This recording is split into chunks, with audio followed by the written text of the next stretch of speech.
আমার প্রিয় ভাইরা, ধীরস্থির ভাবে কোরআন তেলাওয়াত করুন, তাড়াহুড়ো করে নয়।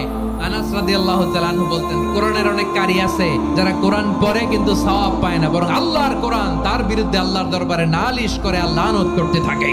বিষ্ণু ঈসা ইসলাম টেনে টেনে পড়তেন, প্রত্যেক আয়াত পড়ে পড়ে তিনি থামতেন। এভাবে কোরআন পড়তে হবে। আমাদের অনেক মা বোনেরা ওনারা কোরআন খতম করতে যে এমন ভাবে তেলাওয়াত করেন, কোরআন তেলাওয়াতের আদব আর অবশিষ্ট থাকে না। আমরা তার তিলের সাথে তেলাওয়াত করব। বিষ্ণু ঈসা ইসলাম প্রতি আয়াত শেষে থামতেন, টেনে টেনে পড়তেন, তার তিলের সাথে পড়তেন, সুর করে পড়তেন। মান লাম ইয়াতাগান্না বিল কোরআন ফালাইসা মিন্না, যে সুর করে কোরআন পড়ে না সে আমার উম্মত হতে পারে।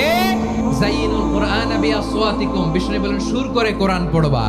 অনেকে কোরআনের খতম তুলবার জন্য কোরআনরে একেবারে খতম করে দেয় না। আপনি ধীরস্থির ভাবে পড়ে যদি খতম দিতে পারেন মাশাআল্লাহ, না পারলে যতটুকু পারেন পড়বেন। যে কোনো ধরনের ভালো অনুবাদ আপনারা পড়বেন, তাফসীর পড়বেন।